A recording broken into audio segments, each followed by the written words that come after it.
Hey, hey, welcome back to the English Journey podcast. I'm Emily. And I'm Tom. And if you're new here, hello and welcome. This is the podcast where we help you build real English skills step by step. Exactly. And today's episode is going to be really practical. We're diving into a question that almost every English learner asks sooner or later. How can I speak English fluently, right? Yes, not just understand, not just pass a test, but actually speak fluently with confidence and ease. It's the dream, but for many learners, it feels impossible. They study for years and still struggle with simple conversations. Right, and we get it. Learning to speak fluently can feel frustrating. You might feel like you're doing everything right, studying vocabulary, watching English shows, using apps, but you're still not speaking the way you want to. So today, we're going to cut through all the noise.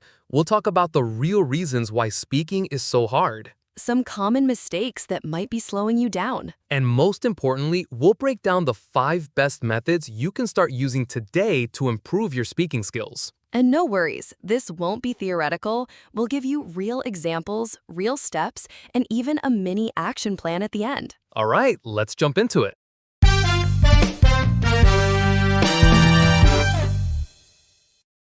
So Tom, let's start with the obvious. Why is speaking English fluently so difficult for most learners? Great question. And honestly, it's not just about English. Speaking any foreign language fluently is hard because it involves multiple skills at the same time. Right. You have to remember the right words, use the correct grammar, pronounce everything clearly, and speak fast enough to keep the conversation going. Plus, there's pressure. You're often worried about mistakes or sounding silly or not being understood. Yep, that fear of making mistakes can really block your brain. Even if you know the words, you freeze. I've seen students who have an amazing vocabulary. They can write long emails, but in a real conversation, they can barely say 2 sentences without panicking. It's not about how much English you know. It's about how quickly and confidently you can use it in real time. Exactly. And most schools or courses don't train you for that. They focus on grammar rules, test scores, and reading comprehension. Which is helpful in some ways, but it doesn't build fluency. Right. Fluency is a skill. It's something you train, like a muscle. You get better by doing, by speaking regularly, making mistakes, and learning from them. And you have to accept that it will feel uncomfortable at first. That's normal. That's how growth works. So if you're listening right now and thinking, why can't I speak fluently even though I study all the time? This is why. You're not broken. You're just not practicing in the right way yet. All right, now that we know speaking is a skill, let's talk about what not to do. These are the most common mistakes we see English learners make. Number 1, waiting until you're ready to speak. So many learners tell us, I'll start speaking once I learn more vocabulary, or once my grammar is better. But here's the truth. You'll never feel completely ready. If you wait until everything is perfect, you'll be waiting forever. It's like saying, I'll start going to the gym once I'm already in shape. Exactly. The way to get better is to start now, even if it's messy. Mistake number 2 is what I call passive learning syndrome. People watch movies, listen to podcasts, read books, and think that's enough. Right. Input matters, of course. Exactly. It's like watching Gordon Ramsay cook. You might follow every step, but once you're in the kitchen, you freeze. You realize, wait, I don't actually know how to cook this. And that's a problem, because understanding English and producing English are 2 different skills. Your brain needs practice forming words, building sentences, and expressing thoughts out loud. So if you're someone who listens a lot but still can't speak well, this might be why. Mistake number 3, translating everything from your native language. You're trying to speak English, but your brain is still thinking in your first language. So every sentence becomes this slow process. Think in your language, translate to English, check if it's correct, say it. That's exhausting, and it's why speaking feels slow and stressful. The goal is to eventually think directly in English, even if it's just simple phrases like, I'm hungry, or where's my phone? Mistake number 4, being afraid to make mistakes. We see this all the time. Learners who are so afraid of saying something wrong that they just stay silent. But guess what? Mistakes are how you learn. Every time you make a mistake, your brain gets new information. You grow. Exactly. Fluency comes from action, not perfection. So if you can let go of the fear and just speak, you'll make faster progress than someone who's just memorizing flashcards. And here's final trap. People think they need to sound like a native speaker. After 6 months, they're frustrated they don't sound British or American. Oh, totally. But fluency isn't about accents. Some of the most fluent English speakers I know have strong accents, and it doesn't matter. What matters is clear, confident communication. Yes, fluency is about getting your ideas across, not sounding like you're from New York. So, now that we've talked about what doesn't work, let's get into what does. Okay, Tom, we've talked about the mistakes, the myths, and all the things that don't help, but now comes the good part. Let's talk about what actually works. Yes, if you're serious about speaking English fluently, these 5 methods are your best friends. They're simple, powerful, and anyone can use them no matter your level. Let's start with method 1, shadowing. Ah, yes, the classic. Shadowing means listening to a native speaker and repeating exactly what they say, almost at the same time, like an echo. Right. You don't pause and repeat slowly. You try to follow the rhythm, the tone, and the pronunciation, just like you're shadowing their voice. It trains your mouth, your ears, and your brain at the same time. You learn to speak with better flow without overthinking every word. Here's how to do it. Pick a short English video, maybe a podcast clip, a TV show scene, or a news report. Hit play and immediately start repeating the words out loud, even if you don't catch everything. Let's say you hear, I'm going to the store to buy some groceries. You say the exact sentence right away. I'm going to the store to buy some groceries. Try to match the tone and emotion too, not just the words. It helps with pronunciation, natural flow, and even thinking speed in English. You're literally programming your brain to speak like a native. And it's intense, so start small. 10 to 15 minutes a day is enough to see real improvements. Just be consistent. Awesome! Now on to method number 2, comprehensible input. Tom? This one's big. Comprehensible input means listening or reading material that's slightly above your current level, something you mostly understand even if a few words are new. The key word is comprehensible. If you only understand 20% of what you're watching, like a complex legal drama, your brain checks out. That's not helpful. That's overwhelming. Exactly. You want about 70 to 80% comprehension, enough that you follow along but still get exposed to new patterns and words. And it doesn't have to be boring. YouTube has tons of great channels made for English learners. You can also watch cartoons, use simplified podcasts, or turn on subtitles to help. Your brain starts absorbing grammar and vocabulary naturally. You hear the same structures over and over, and eventually they become automatic. No memorization needed. This is how kids learn their first language, through input that makes sense in context. So don't underestimate it.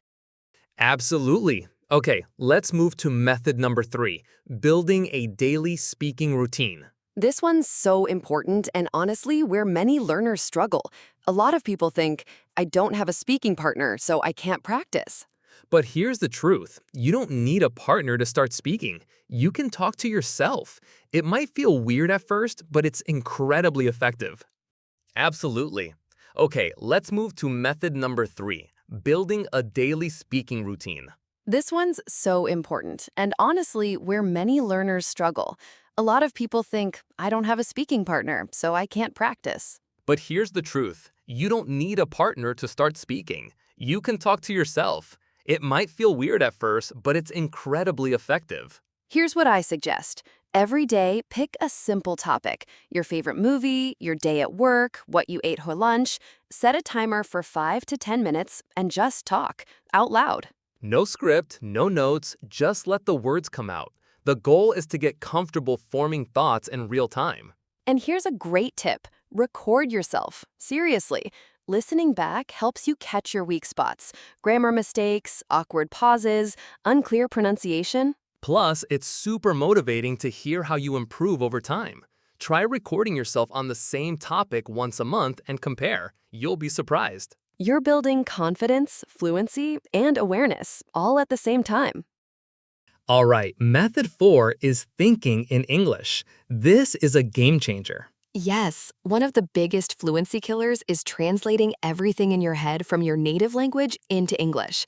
It slows you down and makes conversations feel robotic. The goal is to skip the translation step completely and just think in English. And it's not as hard as it sounds. You just need to start small. For example, when you're getting dressed in the morning, think, "Where's my blue shirt?" Or when you're hungry, think, "I want something sweet." Keep it simple. Eventually, your brain will begin defaulting to English, especially for everyday thoughts. And once that happens, speaking becomes much smoother. You can even narrate your actions. "I'm brushing my teeth. I'm going to work now. It's really hot today." It's weird at first, but it really rewires your thinking. It's like you're creating a mini English world in your own head. And that brings us to method 5, creating an English environment at home. This one's about immersion.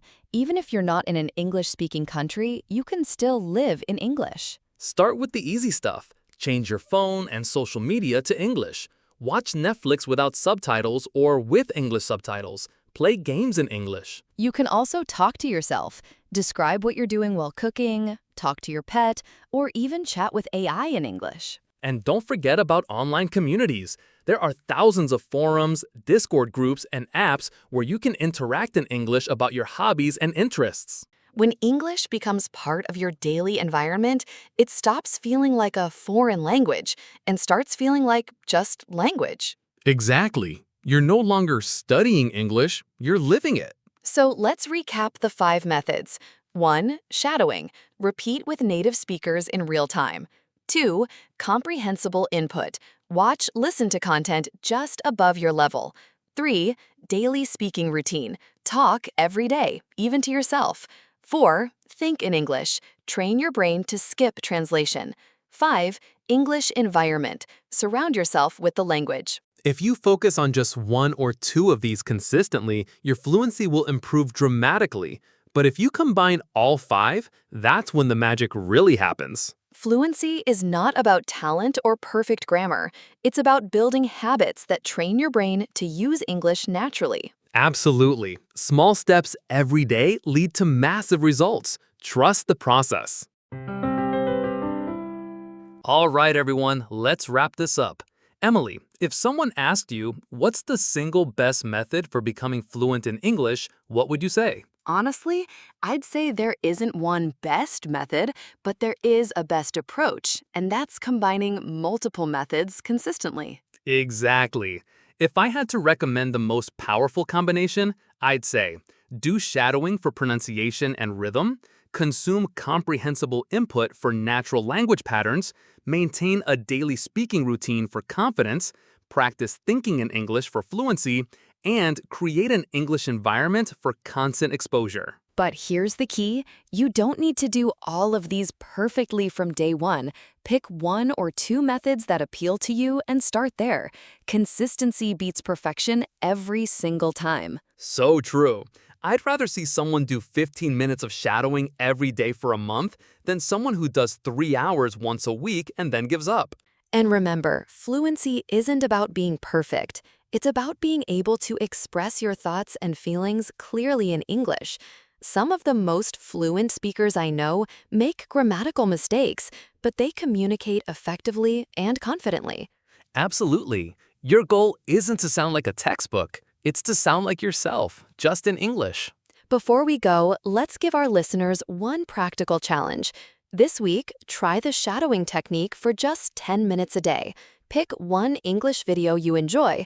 Could be a TED Talk, a YouTube video, even a scene from your favorite show. Great challenge. And remember to be patient with yourself. Language learning is a marathon, not a sprint. Every day you practice, you're getting closer to your fluency goals. We'd love to hear about your progress. Leave us a comment and let us know which method you're going to try first, or if you have any questions about anything we discussed today. Thanks so much for listening to English Journey Podcast. If this episode helped you, please share it with other English learners who might benefit from these tips. Until next time, keep practicing, keep improving, and remember, every conversation is a step forward on your English journey. See you next time.